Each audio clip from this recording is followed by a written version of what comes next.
오늘은 지난주에 이어서 빌립보서 말씀으로 은혜를 함께 나눴으면 좋겠습니다. 지난주에 저희가 3장 말씀에 대해서 나눴습니다. 기억하실지 모르겠는데 지난주 본문이 이렇게 시작합니다. 끝으로 나의 형제들아 이랬습니다. 오늘 본문을 보시면요, 비슷한 문구가 또 등장합니다. 8절에 이렇게 나와 있습니다. 끝으로 형제들아. 지난주에 말씀드렸지만 여기서 끝으로라는 의미는요, 지금 사도 바울이 빌립보 교인들에게 서신 편지를 쓰고 있는데 그 편지를 이제 마무리할 거다 이런 얘기입니다. 또 보시면 알겠지만요, 빌립보 교인들을 뭐라고 부릅니까? 형제들아라 그랬습니다. 이만큼 바울과 빌립보 교인들의 관계가요 각별하다는 겁니다. 빌립보 교회는 바울이 첫 번째로 유럽을 갔을 때 개척한 교회에서 조금 더 특별한 애정을 갖고 있는 건지도 모르겠습니다.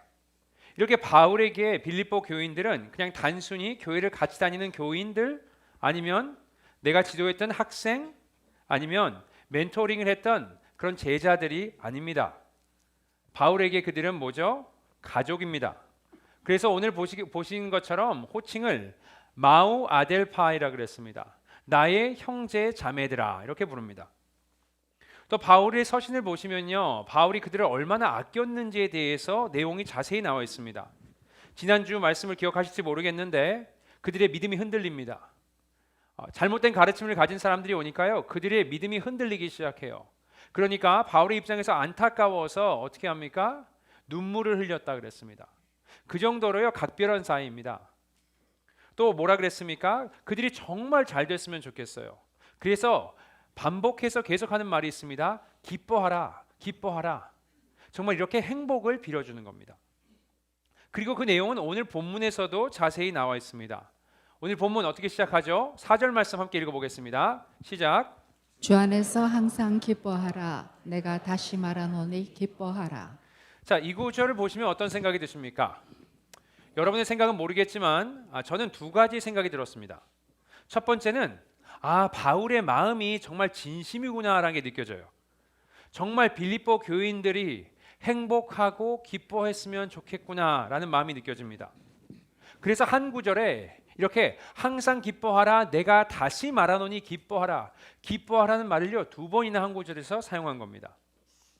또 이게 처음이 아니고요, 지난주에도 비슷한 말을 했습니다. 3장 1절 말씀 읽겠습니다. 시작.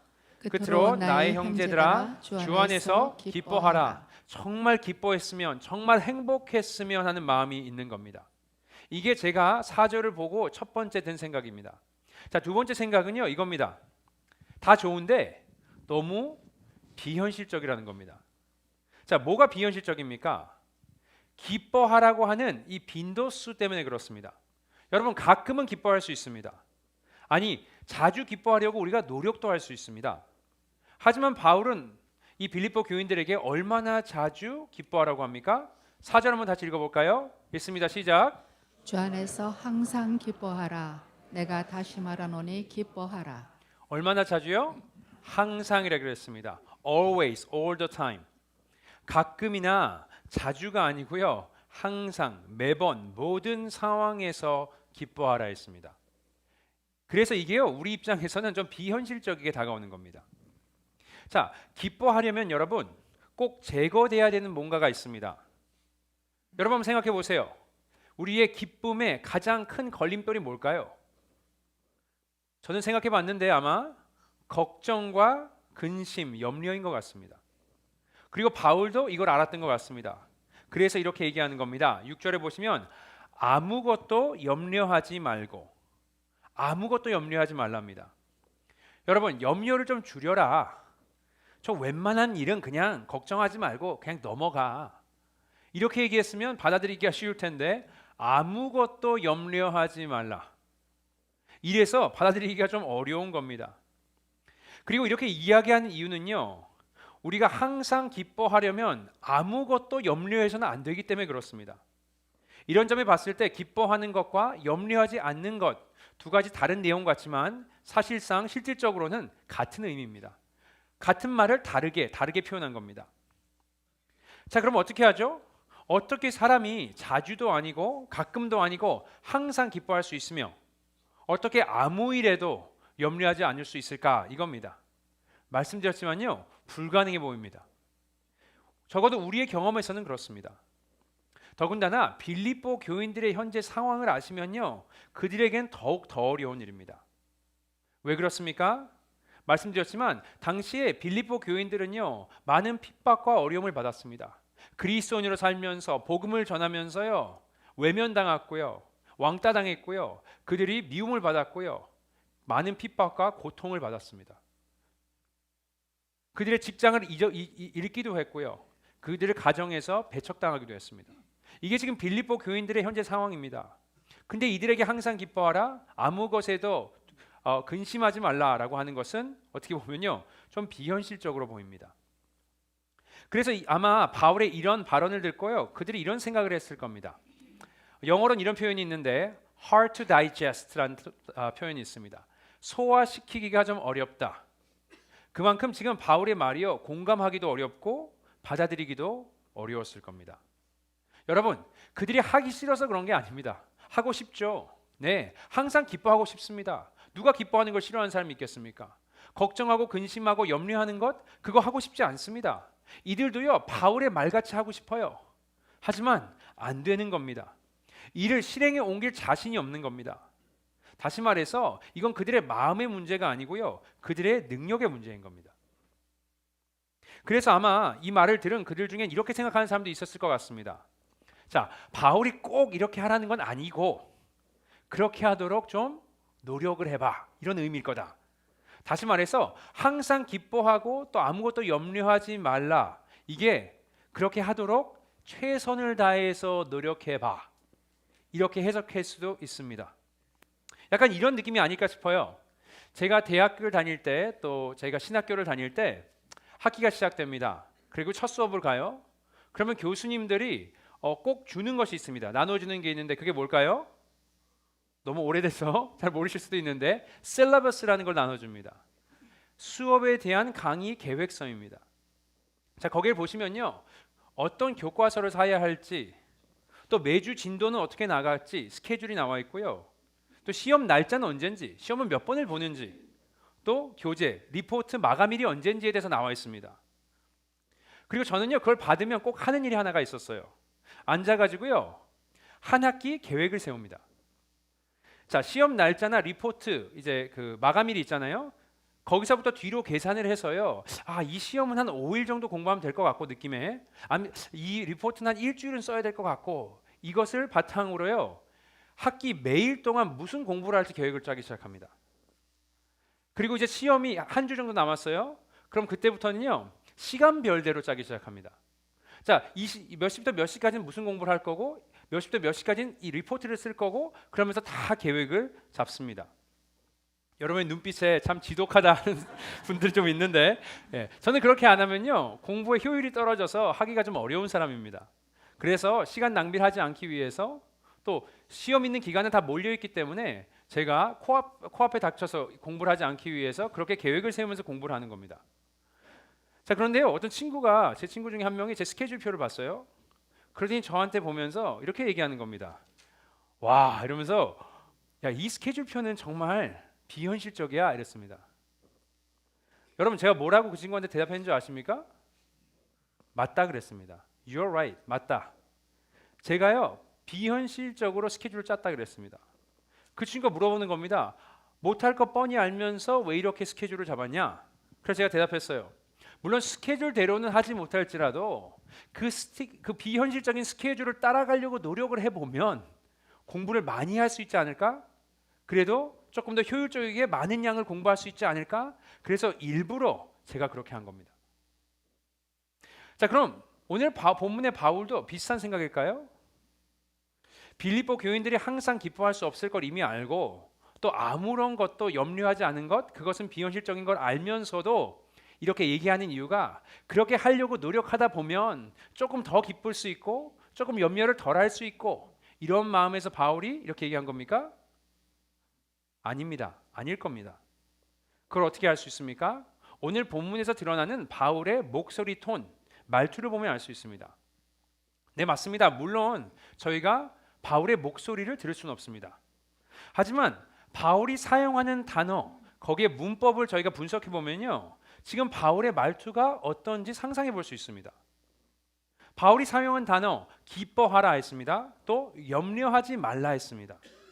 이 단어의 문법들을 보시면요, 공통점이 있어요. 그게 뭐냐? imperative, 명령어입니다. 항상 기뻐하라, 아무것도 염려하지 말라, 명령하고 있는 겁니다.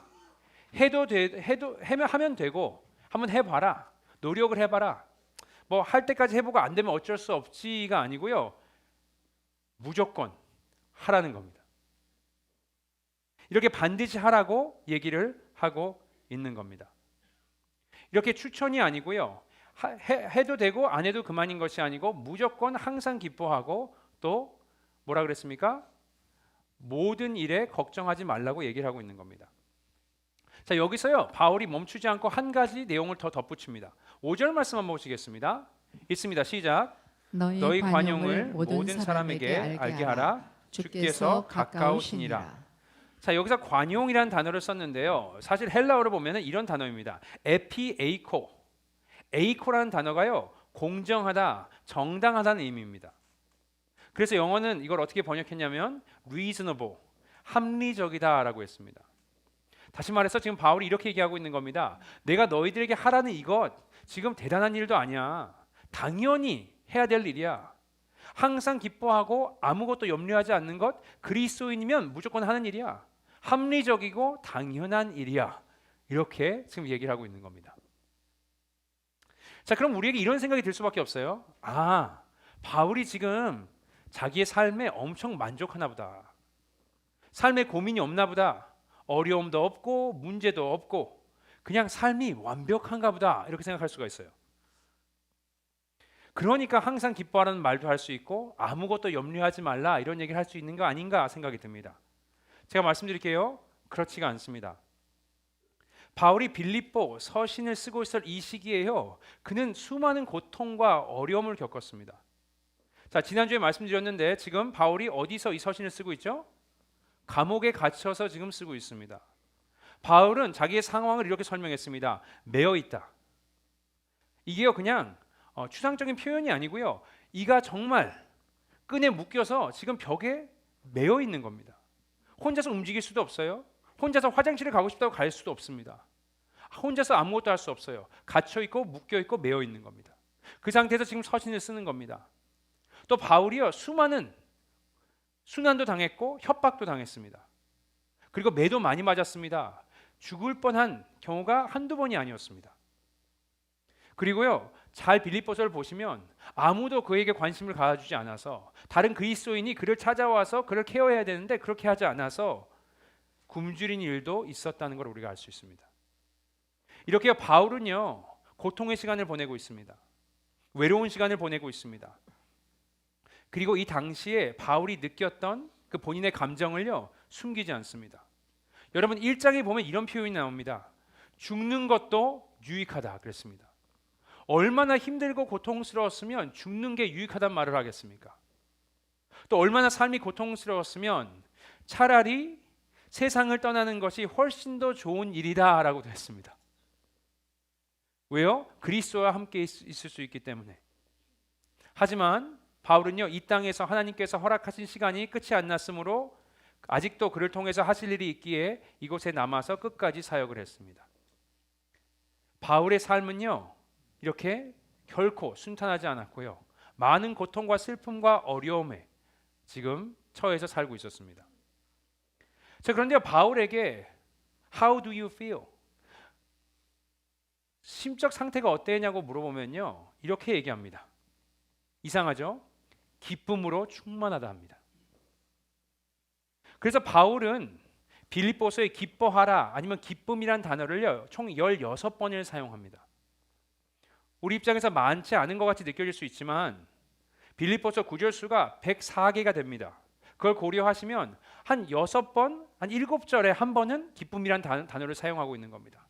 뭐 이렇게 조금 얘기하다가 기쁨에 대해서 얘기하고요, 좀 얘기하다가 기쁨에 대해서 얘기하고요. 이게 빌립보서의 지금 문맥입니다.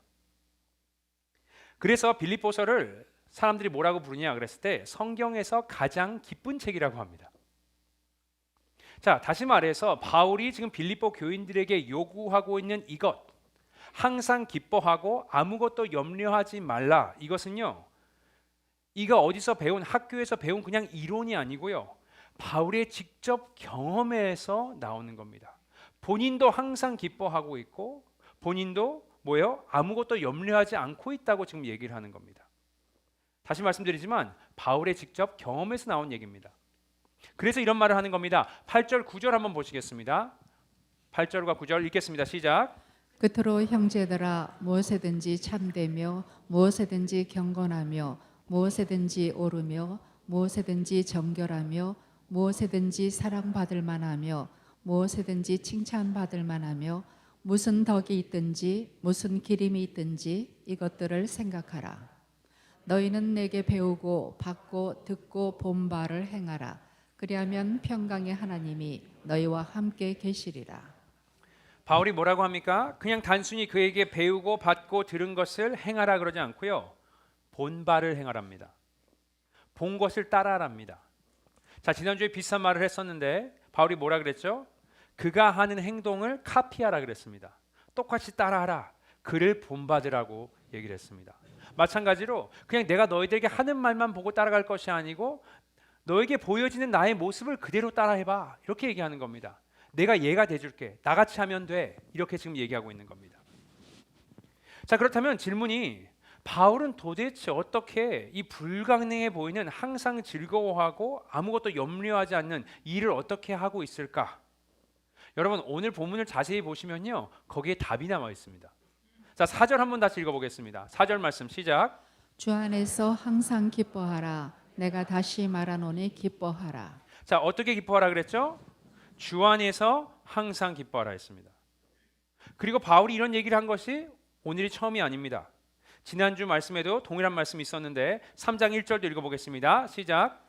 끝으로 나의 형제들아 주 안에서 기뻐하라 했습니다. 어떻게 하라고요? 주 안에서 기뻐하랍니다. 또 이건 그냥 빌립보 교인들에게만 이렇게 하라는 것이 아니고 본인도 그렇게 하고 있다고 합니다. 4장 10절 말씀 읽습니다. 시작. 내가 주 안에서 크게 기뻐함은, 바울 자신도 주 안에서 크게 기뻐한답니다. 이렇게 바울의 기쁨, 바울의 염려하지 않음의 출처가 분명합니다. 확실해요. 뭡니까? 주님, 하나님, 예수님입니다. 바울은 하나님의 안에 있기 때문에 항상 기뻐할 수 있고 어떤 상황에서도 염려하지 않을 수 있다는 겁니다. 자, 그럼 다음 질문은 이걸 것 같아요. 그죠? 주 안에서 하는데 도대체 주 안에서 있는 게 뭔가라는 질문입니다. 그 점도 5절에 대해서 우리가 나옵니다. 5절 한번 보겠습니다.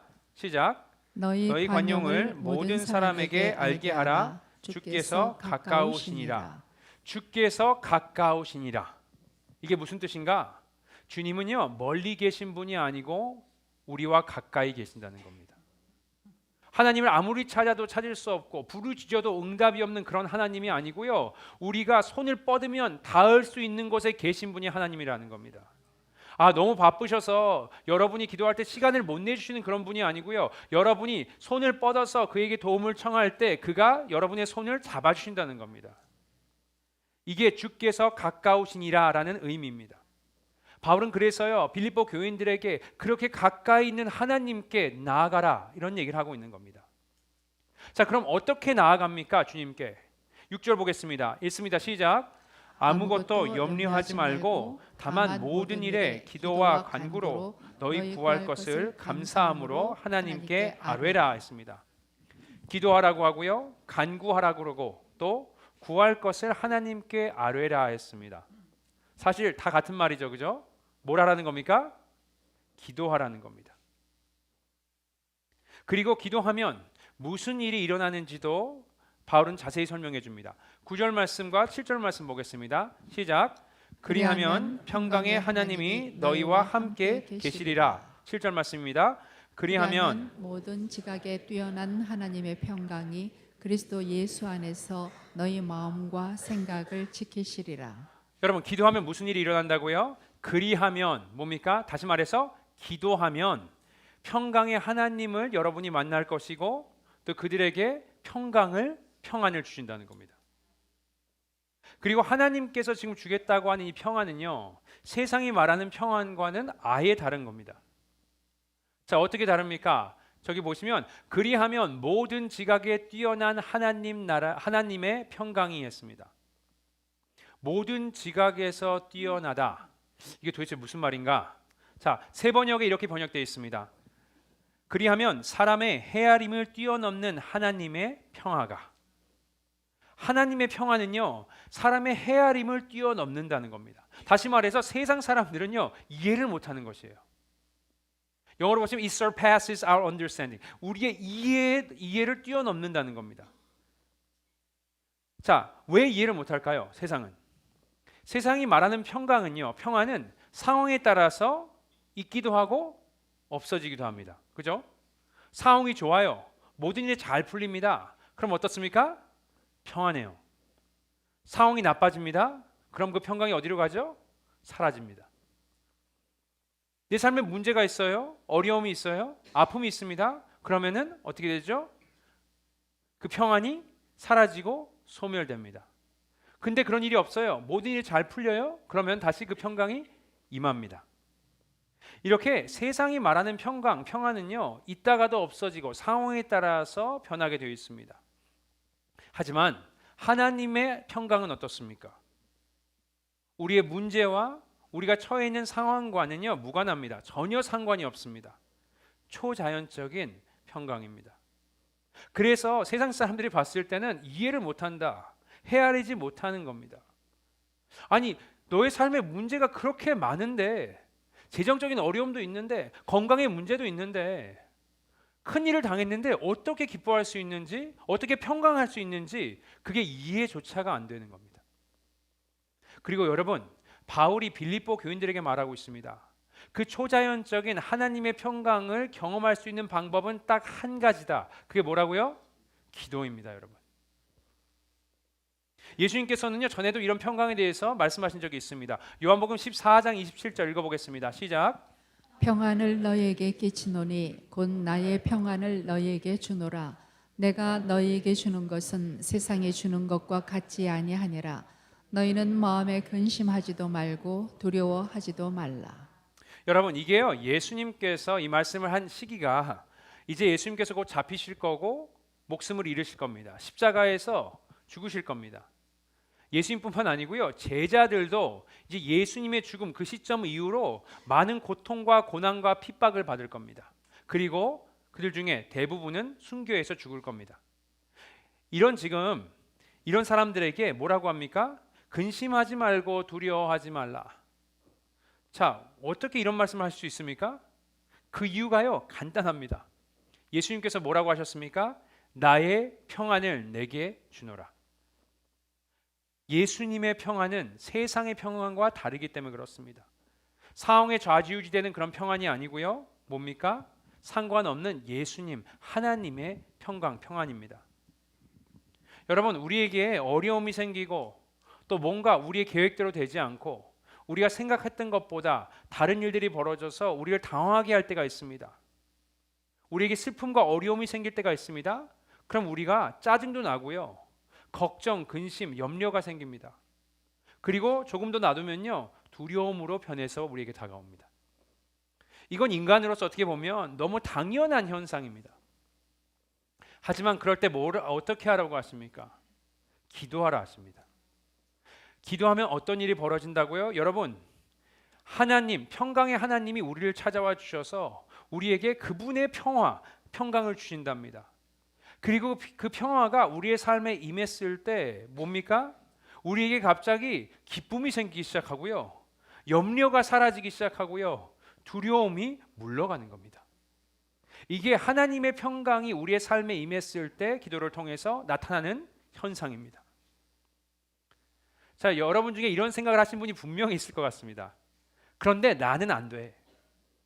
나는 기도해도 안 돼. 해봤어. 근데 안 되더라고. 기도를 해도 계속 걱정이 되고 불안하고 두려워. 여러분, 이런 생각을 하신다면요, 우리가 질문을 해봐야 됩니다. 왜 바울은 되는데 나는 안 될까? 왜 바울의 기도에는 능력이 있어서 변화를 갖다 주는데 왜 우리가 기도할 때 우리의 심령은 변하지가 않을까? 왜 바울의 기도는 힘이 있는데 우리의 기도에는 힘이 없을까? 우리가 질문해 봐야 합니다. 여러분, 차이가 뭘까요? 뭐 여러 가지가 있을 수 있겠지만 오늘 본문을 보시면요, 한 가지 중요한 차이가 있는 것 같습니다. 자, 6절 한번 다시 보시겠습니다. 읽습니다. 시작. 아무것도 염려하지 말고 다만 모든 일에 기도와 간구로 너희 구할 것을 감사함으로 하나님께 아뢰라 했습니다. 기도와 간구로 너희 구할 것을 하나님께 어떻게 아뢰라고요? 감사함으로. 제 생각에는요, 이게 우리의 기도와 바울의 기도와의 차이입니다. 우리의 기도에 감사가 빠져 있을 때가 너무 많아요. 자, 그럼 이런 생각을 하실 수 있는 분들이 분명히 있습니다. 자, 감사한 일이 있어야 감사하죠, 그죠? 우시는 분이 계신데, 예, 저도 그렇게 생각할 때가 있습니다. 여러분, 근데요, 이건 오해입니다. 6절에 보시면요, 바울이 뭐라 그랬습니까? 모든 일에 기도와 간구로 너희 구할 것을 감사함으로 하나님께 아뢰라. 모든 일을 그렇게 하랍니다. 좋은 일이 있을 때마다만 하는 게 아니고요, 안 좋은 일이 생길 때도 감사하고요, 우리의 상황이 너무 편할 때만 하는 것이 아니고 좀 불편하고 어려움이 생겼을 때도 감사로 기도하랍니다. 이게 이해가 되지 않는 분들의 이유가 있습니다. 그건 뭐냐? 우리는요, 감사를 무슨 사건의 반응이라고 생각을 합니다. 예를 들어서 우리 자녀가 공부를 열심히 해서 시험을 잘 봤어요. 그럼 마음에 어떤 기분이 들죠? 감사가 듭니다. 그죠? 이 대학교 꼭 갔으면 좋겠는데 근데 원하는 대학에 입학을 해요. 그럼 내 마음에 뭐가 생기죠? 감사가 생깁니다. 회사에서 승진하면 어떻게 되죠? 감사가 생기고요. 내가 비즈니스를 해서 돈을 많이 벌면 내 마음에 감사가 생깁니다. 자, 건강 검진을 받았는데 좋은 결과가 나오면 감사가 들어요. 이렇게 무슨 긍정적인 사건의 반응이 감사라고 생각합니다. 물론 여러분, 이건 잘못된 것이 아닙니다. 우리에게 좋은 일이 생겼을 때 하나님께 감사하는 것 당연한 일입니다. 좋은 일입니다. 감사해야죠. 하지만 성경에서 이야기하고 있는 감사는요, 조금 다릅니다. 어떤 상황의 반응이 아니고요, 뭡니까? 선포입니다. 이게 차이점입니다. 그래서 기도할 때 무조건 감사를 해야 하는 겁니다. 그리고 이 모든 일에, 모든 상황에서 우리가 감사하면서 기도로 나아갔을 때, 선포했을 때, 그때 하나님의 평강이 나에게 임하는 겁니다. 이렇게 초자연적인 하나님의 평강이 주어졌을 때 갑자기 내 삶에 아무 이유도 없이 기쁨이 생기기 시작하고요, 걱정과 근심이 분명히 있어야 되는데 사라지기 시작한다는 겁니다. 여러분, 저도 마찬가지입니다. 이번 주에 제가 좀 여러 가지 염려되는 일들이 좀 있었습니다.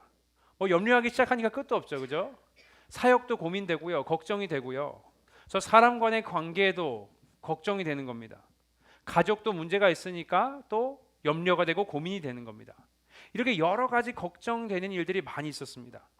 그러니까 이번 주에 솔직히 잠도 잘 못 자고요, 자려고 그러면 그 생각이 나고, 또 자다가 중간에 깨면 또 그 생각이 나서 잠이 다시 못 들고. 저만 그런 경험이 있을 건 아니죠, 그죠? 예. 그러면서 여러 가지 생각이 드는 겁니다.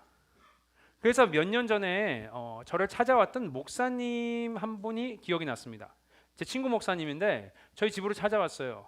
저하고 얘기를 좀 하고 싶답니다. 그래서 멀리서 찾아오셨는데 이렇게 얘기하시는 거예요. 거스야, 내가 진짜 사역을 더 이상 하고 싶지 않아. 그만두고 싶어. 더 이상 기쁨이 없어. 하고 싶지가 않아. 이렇게 얘기하는 겁니다. 그래서 제가 위로를 했죠. 괜찮을 거야. 지금 팬데믹 얼마 안 지나서 힘들어서 그런 거야. 그렇게 제가 위로를 하기 시작했습니다. 기도하자, 같이 기도하자, 이렇게 얘기했어요. 저한테 근데 갑자기 이런 질문이 훅 들어오는 겁니다. What about you? 너는 어때? 너는 사역이 기쁘니? 그러면서 그때 생각이 났던 게, 매일매일 너무 바쁘게 사역을 하고 일들을 하다 보니까 정말 내가 기쁜지 생각을 별로 안 했던 것 같아요. 그래서 대답을 안 했습니다. 그런데 이번 주에 갑자기 여러 가지 힘든 일들이 겹치니까 제게 그런 생각이 드는 겁니다. 나는 기쁜가? 사역하면서 기쁜가? Am I happy? Am I rejoicing? 이런 생각이 드는 겁니다. 근데 때마침 제가 오늘 설교를 준비하고 있었어요. 본문을 묵상하고 있었습니다. 딱이죠, 그죠? 그래서 이 말씀대로 제가 해보기 시작했어요. 나아가서 주님 앞에 감사하는 마음이 솔직히 없는데 그냥 감사를 선포하기 시작했습니다. 그 시작이 주님, 가정을 주셔서 감사합니다. 저희 아이들을 주셔서 감사합니다. 저희 아내를 주셔서 감사합니다. 특히 아내를 주셔서 감사합니다. 네, 막 기도하기 시작했습니다. 그러면서 또 이제 교회로 넘으면서 교회에 대해서 감사하기 시작했어요. 주님, 이런 사역을 해줄 수 있어서 감사합니다. 두 교회를 지금 보고 있는데 저희가 파트너로 그레이스 교회와 하은 교회가 같이 가고 있는데 주님 감사합니다. 전에는 일이 많다고 생각하고 힘들다고 생각하는데 그냥 감사합니다 주님, 감사합니다. 하나님께서 역사하는 게 보이니까 감사합니다라고 선포하기 시작했습니다. 그리고요, 그러니까 갑자기 제 마음에 감사하는 마음이 막 들기 시작하는 겁니다. 아내가 너무 이뻐 보이고요. 예. 저희 아내가 좀 이쁩니다 원래. 어쨌든 저희 아이들도 너무 귀해 보이고요, 그죠? 저희가 사역하면서 너무 교회가 이런 사역을 할 수 있게 해주는 하나님께 너무 감사가 생기는 겁니다. 그리고 교인들도 너무 감사한 거예요. 특히 교회 리더분들이 너무 감사한 겁니다. 주님 감사합니다. 이런 분들하고 같이 사역하게 할 수 있어서 감사합니다. 그러고 나니까 연세가 있으신 어르신들도 너무 감사한 겁니다. 저희 교회가 와서 이리저리 많은 변화가 있고 또 불편하실 수도 있는데 정말 하나님의 뜻이라 생각하시고 그냥 아무 얘기 안 하시고 같이 가주시는, 갑자기 너무 감사한 겁니다, 제 마음에. 그리고 젊은 사람들에게도 감사한 거예요. 제가 처음에 여기 왔을 때 여러분 20대가 한 명도 없고 30대도 없고요, 40대도 거의 없었습니다. 그런데 20, 30대, 40대들이 오기 시작하면서 이분들이 같이 사역하게 돼서 너무 감사한 겁니다. 그냥 감사하고 계속 감사만 했습니다. 그날 기도는요, 그냥 감사로 시작해서 감사로 끝났습니다. 어떤 일이 벌어진 겁니까? 여러분, 제가요 평강의 하나님을 만난 겁니다. 기도하니까 평강의 하나님께서 나를 찾아오시고 그분의 평안으로 나를 채워주신 겁니다. 상황은 변한 게 아무것도 없습니다. 하지만요, 제 심령, 제 마음이 변한 겁니다. 이게 하나님께서 감사함으로 기도했을 때 약속하시는 그 하나님의 평강입니다. 자, 그럼 여기서 좀 찬물을 끼얹는 질문일 수도 있지만 제가 이런 질문을 해보겠습니다. 제가 받은 이 하나님의 평강 얼마나 지속될까요? 자, 한 달 없어요? 자, 일주일, 하루 한 분 계시다. 다른 분들은 다 하루 미만, 1시간 뭐 이런, 뭐 1시간만 더 가겠지만 제가 얼마나 이 평강이 지속될지는 모르지만 한 가지 확실히 말씀드릴 수 있는 게 있습니다. 언젠가는요 소멸됩니다. 그리고 바울이요 이 사실을 알고 있었어요. 그래서 빌립보 교인들에게 이렇게 하라고 지시하는 겁니다. 9절 말씀 한번 읽어보겠습니다. 시작. 너희는 내게 배우고 받고 듣고 본 바를 행하라. 그리하면 평강의 하나님이 너희와 함께 계시리라. 너희가 배우고 받고 듣고 본 것을 어떻게 하라고요? 행하라 했습니다. 이게 무슨 뜻입니까? 실천하라. 물론 이런 뜻이겠죠. 하지만 이 단어를요 우리가 원어인 헬라어로 보시면요 프라소라는 단어입니다. 그냥 뭔가 한 번 하는 그런 행위가 아니고요, regular practice, 루틴처럼 버릇처럼 계속 뭔가를 반복해서 하랍니다. 다시 말해서 감사함으로 하는 기도가 우리의 일상의 한 부분이 되어야 된다, 이건 얘기입니다. 여러분, 평강의 하나님께로 나오셨으면 좋겠습니다. 그분이 여러분을 만나기 위해서 기다리고 계십니다. 여러분이 손을 뻗으시면 그분이 여러분의 손을 잡아주실 것이고, 여러분이 감사로 그분에게 나아갔을 때 여러분에게 세상은 설명할 수 없는, 이해도 할 수 없는 그런 평강으로 충만하게 채워주실 겁니다. 여러분, 근심이 있으세요? 걱정 있으십니까? 슬프십니까? 두려우십니까? 여러분, 기도의 자리로 나와야 합니다. 감사의 기도로요 우리 평강의 하나님을 만나셨으면 좋겠습니다. 여러분, 때마침 이번 주 수요일부터 제2수요일 예배를 시작으로요 사순절이 시작됩니다. 주님께 나와서요 우리 기도했으면 좋겠습니다. 이 기간 동안 특히 우리가 이 기도의 루틴을 한번 같이 만들어 봤으면 좋겠습니다. 새벽 기도 오시는 것도 좋고요, 저희 주중 기도회도 좋습니다. 나오셔서 수요 기도회든 여러분이 나오셔서 함께 기도했으면 좋겠습니다. 또 집에서도요, 여러분만의 루틴을 만드세요. 아무리 힘드시고 어려움이 있으셔도 좌절하지 마시고 슬퍼하지 마시고요, 주님 앞에 여러분께서 계속해서 감사함으로 나아가셨으면 좋겠습니다. 평강의 하나님이 여러분을 기다리고 계십니다. 여러분에게 세상은 이해할 수 없는 평안을 분명히 여러분에게 주실 겁니다. 자, 이 말씀으로 여러분을 축복하면서 오늘 설교 마무리하겠습니다. 예수님이 죽고 나서 두려워서 숨어있는 제자들에게 하신 말씀입니다. 요한복음 20장 19절에서 20절 함께 선포하면서 읽으시겠습니다. 시작. 이날 곧 안식 후 첫날 저녁 때에 제자들이 유대인들을 두려워하여 모인 곳에 문들을 닫았더니 예수께서 오사 가운데 서서 이르시되 너에게 평강이 있을지어다. 이 말씀을 하시고 손과 옆구리를 보이시니 제자들이 주를 보고 기뻐하더라. 여러분, 제가 선포하겠습니다. 평강이 있을지어다. 이번 사실적 기간 동안 평강의 하나님, 우리 평안의 예수님을 만나셔서 낮아지는 나, 높아지는 예수를 체험하시는 저와 여러분 되시기를 예수님의 이름으로 축복드립니다. 이 시간 함께 저희 찬양으로 주님께